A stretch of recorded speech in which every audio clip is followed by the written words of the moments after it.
Ghulam Nabi Azad, leader of the opposition.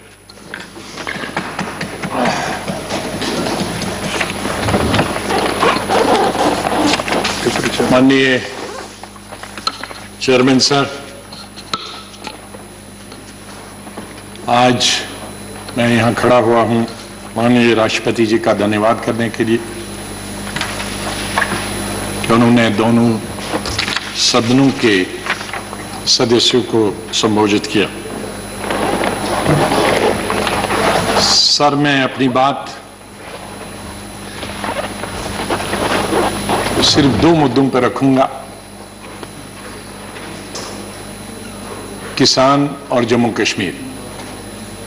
माननीय राष्ट्रपति जी के भाषण में बहुत सारे मुद्दे हैं, लेकिन हमारे बहुत सारे दूसरे साथी उन पे चर्चा करेंगे। मुझे खुशी है कि माननीय प्रधानमंत्री जी भी तशरीफ लाए हैं और उन दोनों विषयों की तरफ माननीय प्रधानमंत्री जी का ध्यान बहुत ही जरूरी है और यही दोनों मुद्दों पे जिन पे मैं बोलने वाला हूं उनका समाधान निकाल सकता है। सर, माननीय राष्ट्रपति जी के भाषण में नौजवानों से मेरा मतलब है हमारे जो फौजी है और किसानों के बारे में चर्चा है। जय जवान जय किसान हमारी पार्टी का और भूतपूर्व प्रधानमंत्री स्वर्गीय लाल बहादुर शास्त्री का नारा रहा और वो नारा जितना तब जरूरी था उतना ही आज भी जरूरी। ये दो सेक्शन हमारे समाज के ऐसे हैं जिनके बगैर हम शून्य हैं। हमारे जवान जो सरहदों पे लड़ते हैं वो किस तरह की जिंदगी गुजारते हैं,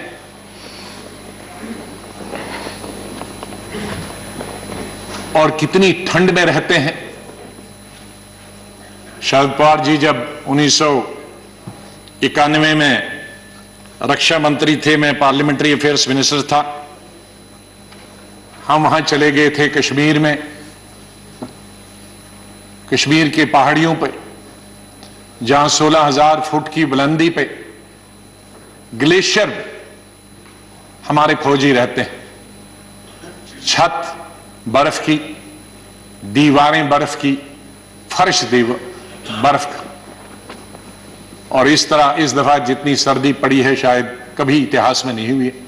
मुझे लगता है कि 50-60 डिग्री माइनस वहां टेम्परेचर होगा, और उस ठंड में उन ग्लेशियर्स में हमारे फौजी हमारे सीमाओं की रक्षा करते हैं। उसी रीजन में गलवान वैली में हमारे 20 नौजवान पिछले साल शहीद हुए, इसलिए मैं उन शहीदों को भी श्रद्धांजलि देता हूं और अपनी पार्टी की तरफ से पूरी हमदर्दी, पूरी सहानुभूति, पूरा सहयोग उन फौजियों को जो रेगिस्तानों में, गर्मी में और पहाड़ों में सर्दी में, इतनी गर्मी और सर्दी में रहते हैं, हम हमेशा उनके साथ रहें। सर, मैं उन 225 किसानों को भी जो शहीद हुए पिछले 2-2.5 महीनों में, अपनी मांगें सरकार से मनाने के लिए और ठंड में और कई कारणों से आंदोलन के बीच में ये मर गए, शहीद हो गए, मैं अपनी तरफ से भी उनको श्रद्धांजलि अर्पित करता हूं। सर, जो गतिरोध बना हुआ किसानों का और सरकार के बीच, ये पहली दफा नहीं हुआ। सैकड़ों सालों से किसान संघर्ष करता रहा है, अपने हक के लिए लड़ाई लड़ता रहा है। कभी फ्यूडलिज्म के खिलाफ ये लड़ रहे, जमींदारी के खिलाफ लड़ रहे और कभी सरकार के। मैं उल्लेख देना चाहता हूं कुछ महत्वपूर्ण उन एजिटेशंस जो आखिर में सरकार को अंग्रेजों के जमाने में झुकना पड़ा था। मैं कई दिन से पढ़ रहा था किसानों के आंदोलन के बारे और विशेष रूप से अंग्रेजों के शासन, तो नतीजा आंदोलन का यह हुआ कि सरकार को झुकना पड़ा, विड्रॉ करना। और मैं इस नतीजे पे पहुंचा हूं कि किसानों की ताकत हिंदुस्तान में सबसे बड़ी ताकत है और किसानों से लड़ाई करके हम किसी नतीजे पे पहुंचे नहीं और न पहुंच सकते हैं। अगर आपकी अनुमति हो तो कुछ हिस्ट्री के पन्ने मैं यहां आपके सामने रखता हूं।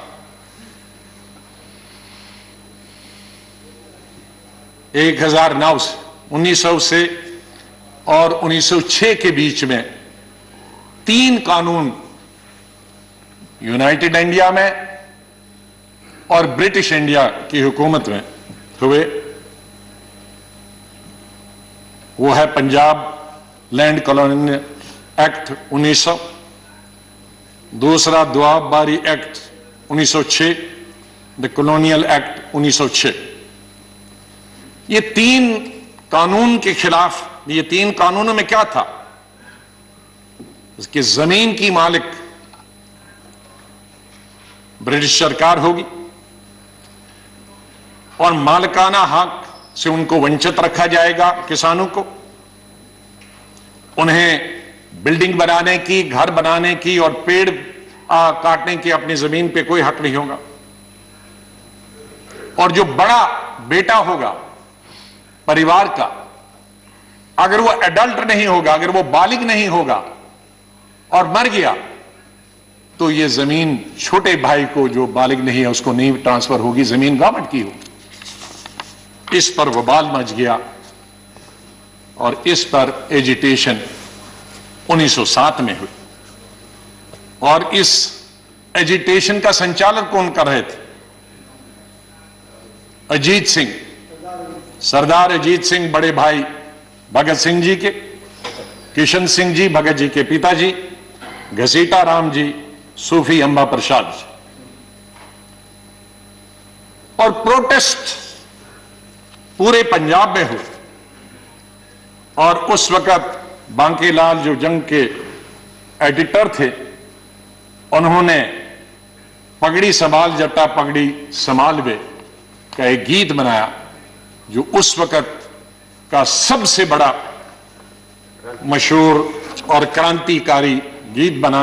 मैं उसमें से कुछ क्षण यहां आपको बताना चाहता हूं। पगड़ी संभाल जट्टा पगड़ी संभाल, तेरा लुट गया माल वे जट्टा पगड़ी संभाल, सारे जगदा पेट भरे तू, सारे जगदा पेट भरे तू, अन्नदाता कहलाए तू, उठ और उठ के खाक के जर्रे, खाक के जर्रे को कहता, उठ और उठ के खाक के जर्रे एक सितारा बन जा तू, बुझा बुझा सा क्यों है दिल तेरा एक अंगारा बन जा तू, ओ सदियों के ठहरे पानी बहती धारा बन जा तू, लुट गया माल तेरा लुट गया माल दे, पगड़ी संभाल जट्टा पगड़ी संभाल।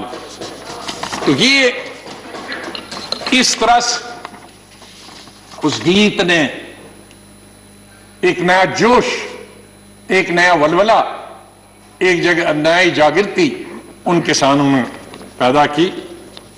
लाला लाजपत राय जी बीच में आए और उन्होंने भी अपना समर्थन दिया। गवर्नमेंट ने उस बिल में अमेंडमेंट का प्रस्ताव रखा, अमेंडमेंट की, माइनर अमेंडमेंट की, लेकिन इस अमेंडमेंट से और भी आंदोलन ज्यादा बढ़ गया क्योंकि ये उनकी सेटिस्फैक्शन के मुताबिक नहीं थी और वायलेंस रावलपिंडी, गुजरांवाला, लाहौर में हुआ। तब इंडिया यूनाइटेड था, और नतीजा इसका हुआ कि तीनों बिल वापस ले गए सरकार की तरफ से, अंग्रेज हुकूमत। मैं दूसरा उल्लेख, ये हिस्ट्री को मैं अपना नहीं बोल रहा, मैं 1917 में चंपारण सत्याग्रह, गांधी जी के नेतृत्व, और गांधी जी की ये पहली सत्याग्रह थी साउथ अफ्रीका आने के बाद। वहां भी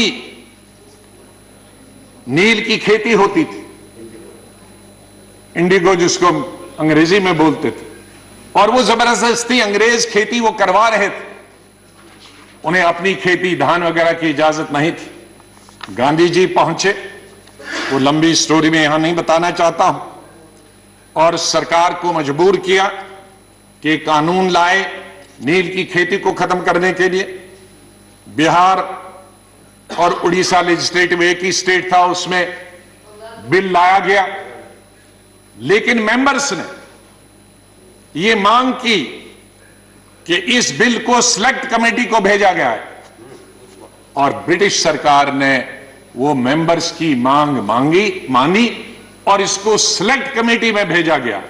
और न सिर्फ इस बिल को सिलेक्ट कमेटी में भेजा गया, बल्कि एक कॉपी गांधी जी को दी गई और कहा कि आप भी अपने सुझाव बताओ। तो इस तरह से गांधी जी के सुझाव और सिलेक्ट कमेटी के जो सुझाव दिए, और नील की खेती बंद हो गई। एक दूसरी मिसाल है इस चंपारण की और अंग्रेज हुकूमत की। माननीय प्रधानमंत्री जी मुझसे ज्यादा जानते हैं, क्योंकि उनके स्टेट की बात कर रहा हूं। चौथे आंदोलन की 1918 में खेड़ा सत्याग्रह, जिसमें महात्मा जी गांधी जी शुरू हुए, और बाद में उसका संचालन सरदार वल्लभ भाई पटेल और उनके साथियों ने उसको चलाया। गांधी जी ने और पटेल जी ने कहा कि देश भर के लोग नहीं आएंगे, गुजरात के भी लोग नहीं आएंगे, यहां के लोग सिर्फ इसका आंदोलन करेंगे, या ज्यादा से ज्यादा गुजरात के लोग, लेकिन बाहर के लोग नहीं आएंगे। उन्होंने पिटीशन दी बंबई सरकार को, कमिश्नरी को, कि हमारे टैक्स खत्म किए जाएं।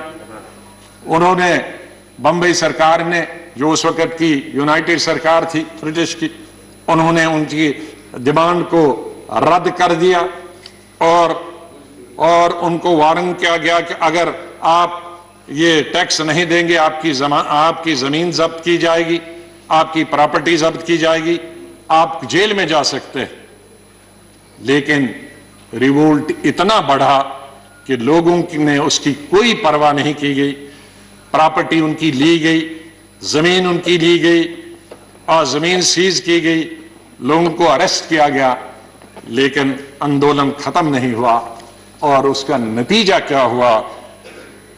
उस साल के लिए टैक्स माफ किए गए, और जो इंक्रीज जो बढ़ाए गए थे टैक्स सरकार ने, वो घटा लिए, और जो जमीन और घर सरकार ने लिए थे उनको वापस दे दिए। तो वापस किसानों की इसमें फिर से जीत हुई। मैं दूसरा सत्याग्रह की बात करता हूं, पांचवें सत्याग्रह की बात करता हूं, बरदोली 1928।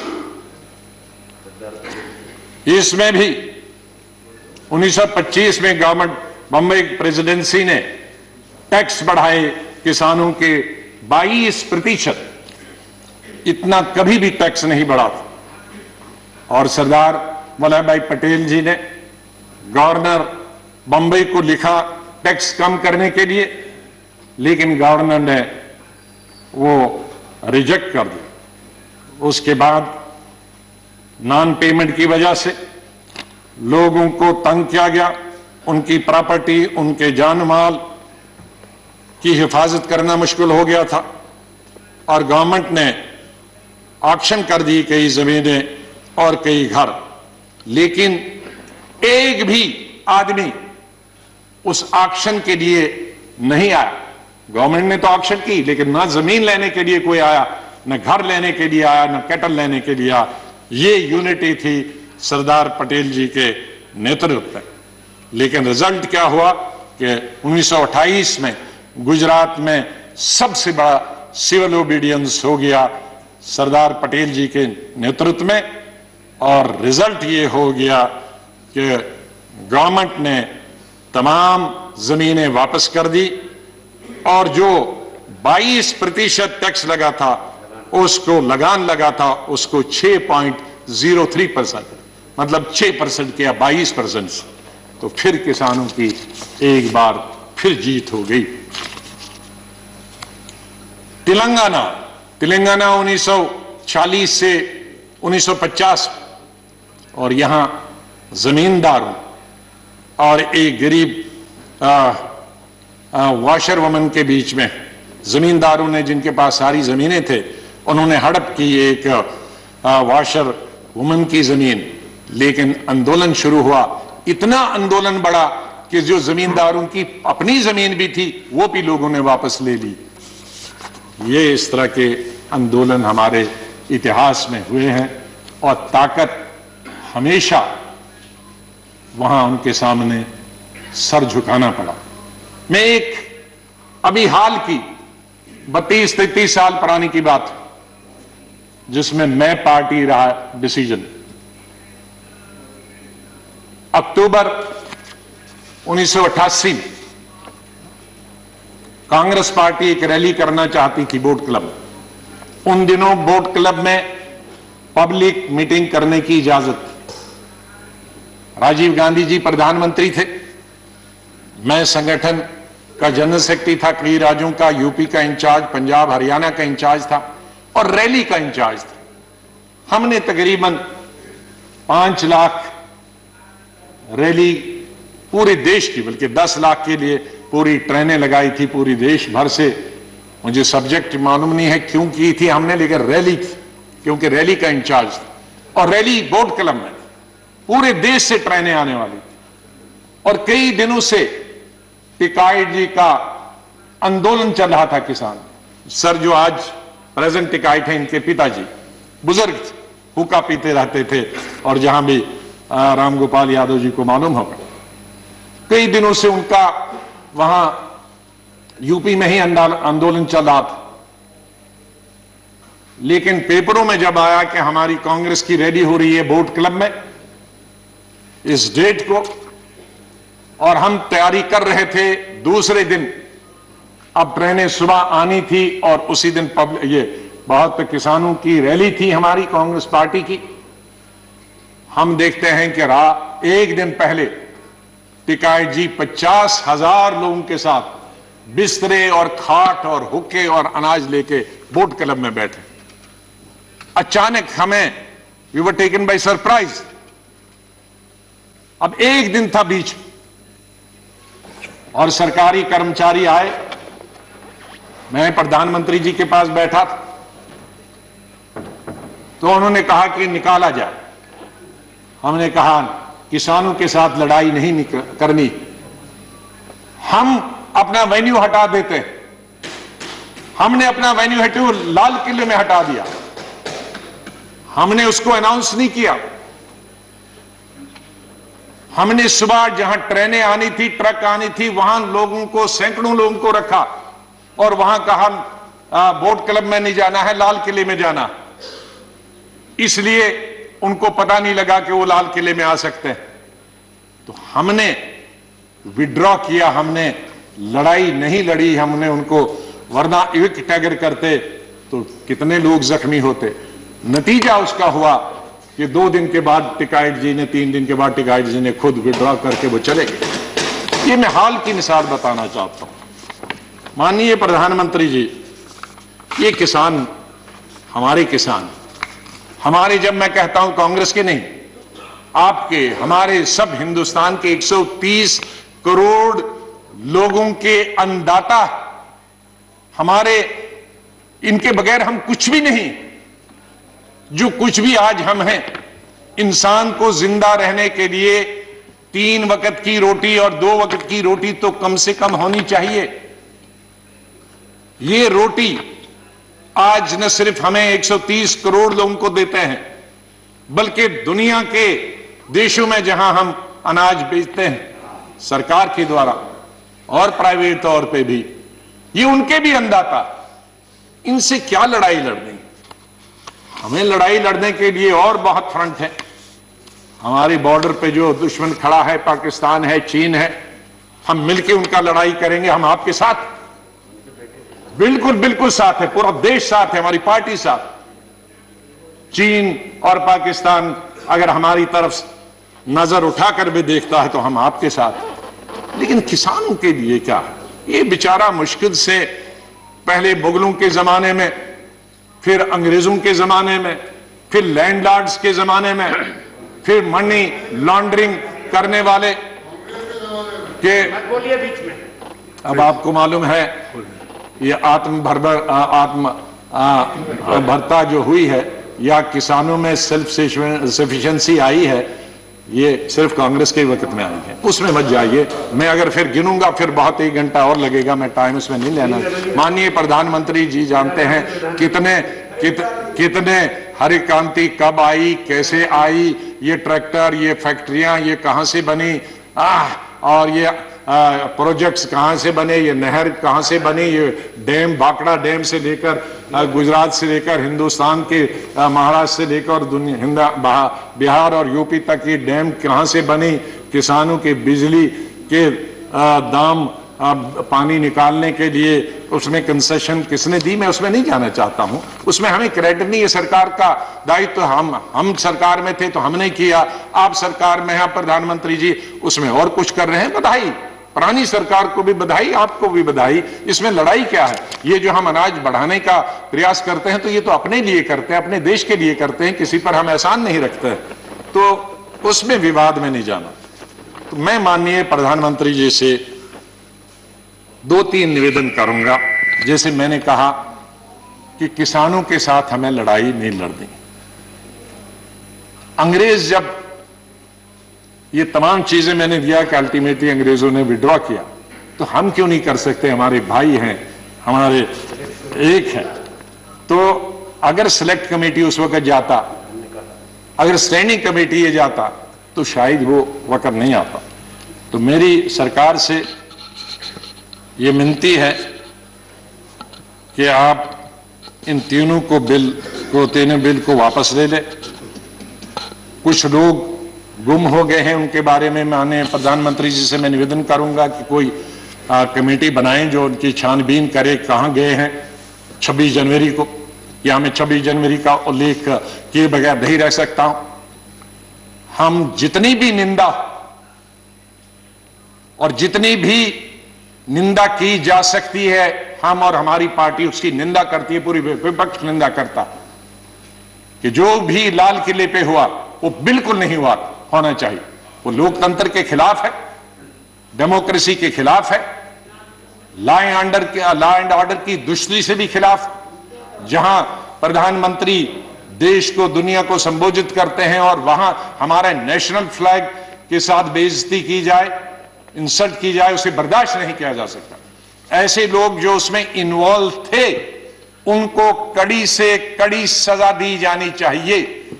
लेकिन मैं साथ में यह भी कहना चाहता हूं कि जो निर्दोष जो किसान लीडर्स निर्दोष, उनके खिलाफ उनको इंप्लीकेट करने के, उनको फंसाने की बिल्कुल ना कोशिश किया जाए, फिर उस पर दूसरा आंदोलन होगा। इसलिए जो मैं देखता हूं कि आज इतने अरेस्ट हुए, लेकिन उनमें असली जो लोग हैं 2-4 ही दिखते हैं, बाकी लीडरों को पकड़ा जाता। तो मेरी ये निवेदन है।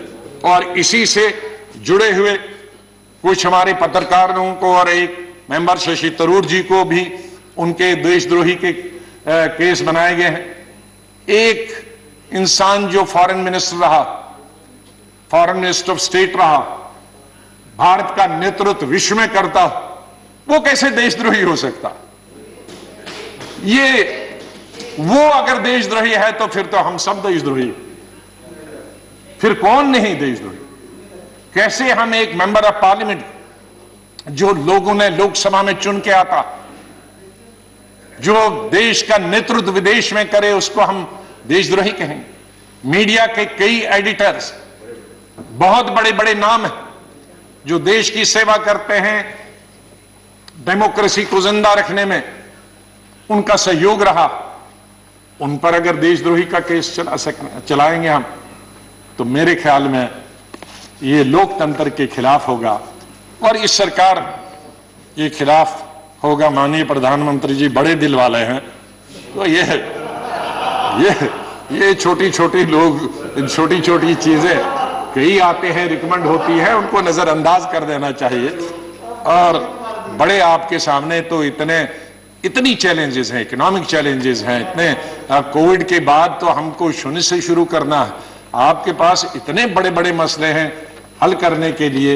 ये सरकार और माननीय प्रधानमंत्री जी अगर उनकी तरफ ध्यान दे तो बहुत अच्छा है। और मुझे पूरा विश्वास है कि सरकार प्रेस्टीज न बनाए इन बिल को वापस लेने के लिए, इन तीनों बिल को वापस ले, और ताकि और अगर माननीय प्रधानमंत्री जी के खुद ऐलान से ये हो जाए तो बहुत बड़ी बात होगी, बहुत बड़ा समाधान निकला। मैं निवेदन करूंगा माननीय प्रधानमंत्री। दूसरा इशू जहां है माननीय प्रधानमंत्री जी, माननीय चेयरमैन साहब, वो है कश्मीर के बारे में।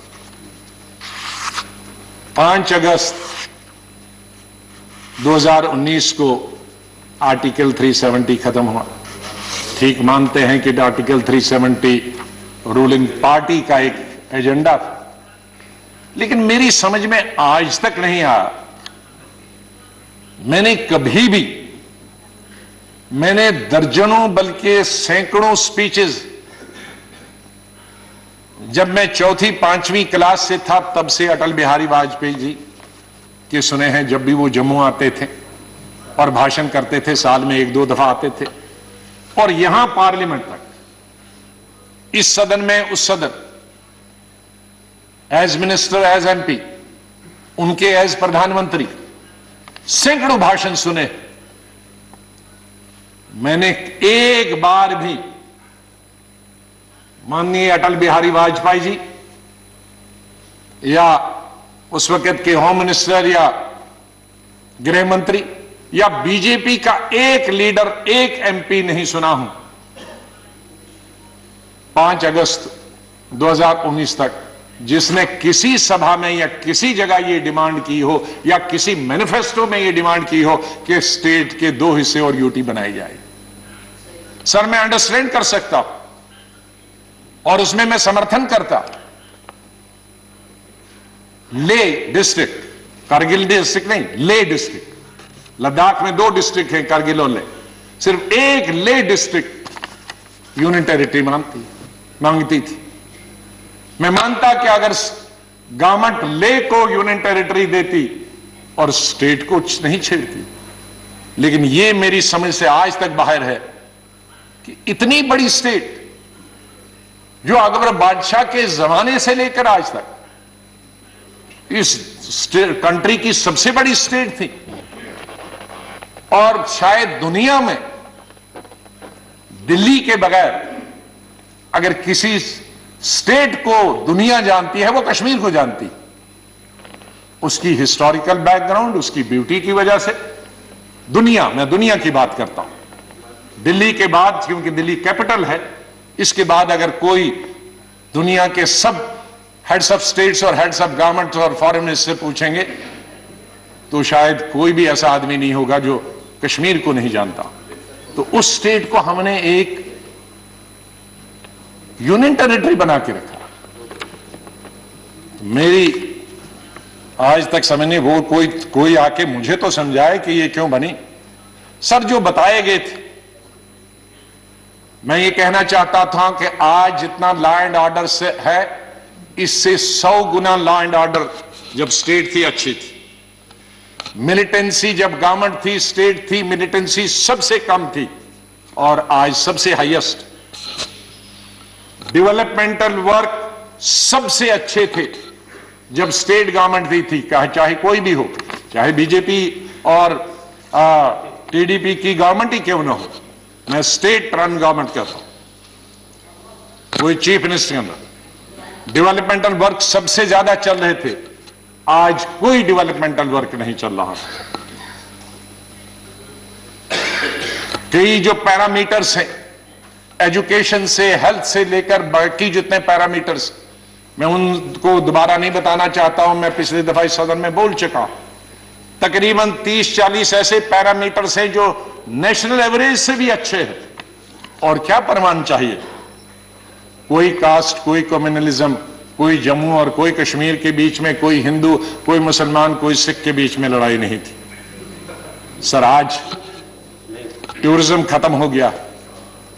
ये अभी कुछ टूरिस्ट गुलमर्ग में हमने देखे, लेकिन गुलमर्ग में कुछ टूरिस्ट जो जाएंगे सीधे एयरपोर्ट से उतरकर गुलमर्ग, वो एक 5 स्टार होटल का भला होगा, उससे कश्मीर के टैक्सी वाले का, टांगे वाले का, दुकानदार वाले का, हैंडीक्राफ्ट वाले का फायदा नहीं होगा सर। उससे जो छोटे, हजारों छोटे होटल्स हैं, 5 स्टार 2-3 तो हैं, लेकिन हजारों छोटे होटल हैं गेस्ट हाउस में, जिन पर लाखों लोग निर्भर हैं, क्योंकि उन होटल में जो स्टाफ है वो सब 2 साल से घरों में बैठे हैं, क्योंकि एक टूरिस्ट, किसी टूरिस्ट का, रेस्टोरेंट का, यह जो होटल है उसका दरवाजा नहीं खुलता। तो टूरिज्म खत्म हो गया है सर।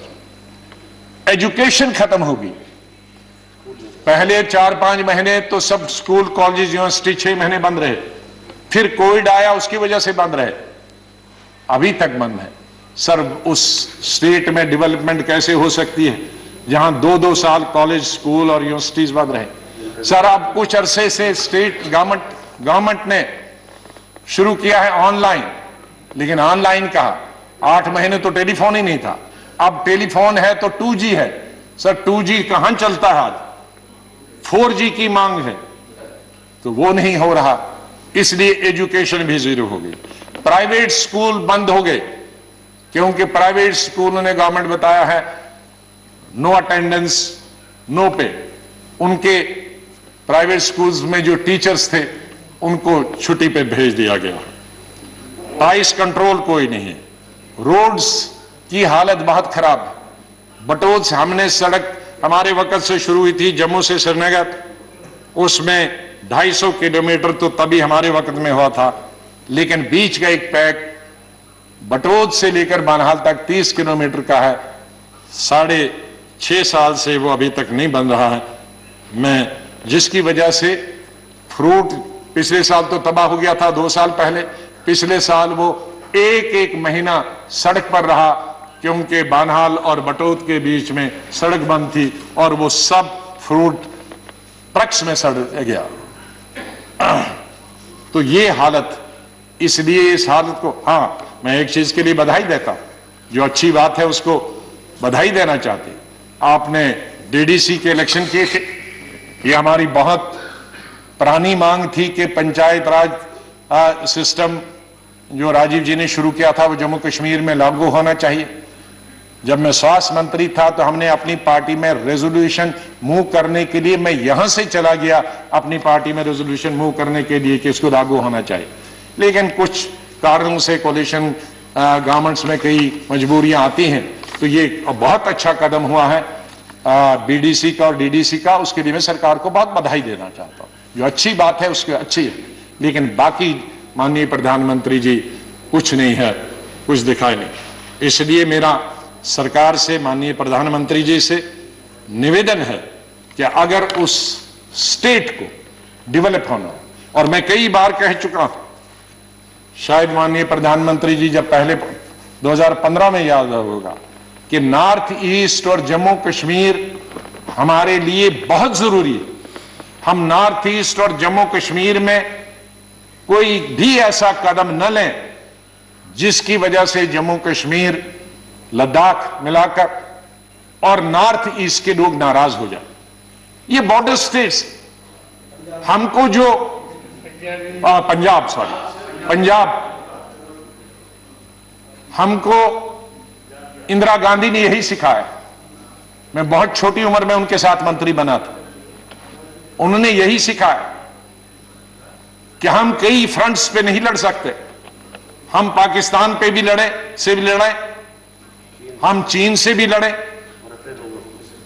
और फिर जो बॉर्डर पे फौज का काम करते हैं,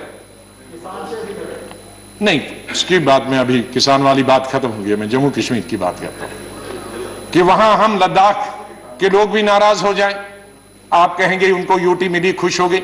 नहीं, लद्दाख के लोग ना खुश नहीं हैं, क्योंकि 35A में उनकी जमीन कोई भी खरीद सकता है। नौकरी पहले जब था ये आर्टिकल 370, कोई बाहर वाला नौकरी नहीं कर सकता है। आज कोई भी बाहर वाला वहां क्लर्क भी जा सकता है, पियोन भी जा सकता है, तो इसलिए वो भी नाराज हैं। जब आप कहेंगे जम्मू वाले खुश हैं, जम्मू वाले भी खुश नहीं हैं, क्योंकि लैंड सबसे अगर कोई खरीदेगा बाहर वाला तो जम्मू में खरीदेगा, क्योंकि पंजाब और जम्मू पास में है। कश्मीर में शायद खरीदेगा या नहीं खरीदेगा। इसी तरह से जम्मू में क्यों 2 दफा, एक दफा तो कोर्ट की 100 पोस्ट के लिए, क्लर्कल पोस्ट के लिए जगह निकली थी, ऑल इंडिया निकला एडवर्टीजमेंट, लेकिन 15 दिन में हाई कोर्ट को भी विड्रॉ करना पड़ा, क्योंकि आंदोलन हुआ जम्मू में। क्या अगर क्लर्क के लिए भी पूरा यूपी और बिहार से या तमिलनाडु कहीं से भी आएगा तो हमारा क्लर्क कहां से आएगा? विड्रॉ करना पड़ा। एक डिग्री कॉलेज के लिए फिर इसी तरह के छोटे लेवल के इंटरव्यूज निकले थे, नेशनल लेवल के, फिर विड्रॉ करना पड़ा। तो कहां है जम्मू भी नाराज? जम्मू का ट्रांसपोर्टर कहां नाराज खुश है? जम्मू का ट्रांसपोर्टर खुश नहीं है, जम्मू का दुकानदार खुश नहीं है, जम्मू का अनएम्प्लॉयड खुश नहीं है। तो कश्मीर, जम्मू और लद्दाख, माननीय प्रधानमंत्री जी, कोई भी खुश नहीं है, क्योंकि आर्टिकल 37 में 2-3 प्रोविजंस थे जिसकी वजह से जमीन कोई बाहर नहीं खरीद सकता। और ये पहली जगह नहीं है, हिमाचल में कोई नहीं खरीद सकता है, उत्तराखंड कोई नहीं खरीद सकता, नॉर्थ ईस्ट में नहीं कोई खरीद सकता, हमारे SC ST की जमीन कोई पूरे देश भर नहीं खरीद सकता। तो ये कोई अनुभूत चीज नहीं थी कि जम्मू कश्मीर ने ही खा लिया सब कुछ, ऐसा तो पूरे हिंदुस्तान में है। तो मेरी आपसे निवेदन करना है कि अगर जम्मू कश्मीर को प्रोग्रेस करना है और अगर बॉर्डर्स पे हमने अपने दुश्मनों से लड़ाई लड़नी है, तो हमने अपने लोगों को कॉन्फिडेंस में रहना है और उनको प्यार देना है, प्रेम देना है, मोहब्बत से इकट्ठे रखना है। तो आपसे मेरा निवेदन होगा कि बिल इस सदन में लाएं और स्टेटहुड को आप वापस रेस्टोर करें और स्टेटहुड देकर जम्मू कश्मीर में विधानसभा के इलेक्शन हो जाएं। इन्हीं शब्दों के साथ मैं राष्ट्रपति जी का धन्यवाद करता हूं अपनी पार्टी की तरफ से कि उन्होंने दोनों हाउसेस को संबोधित किया। बहुत बहुत धन्यवाद।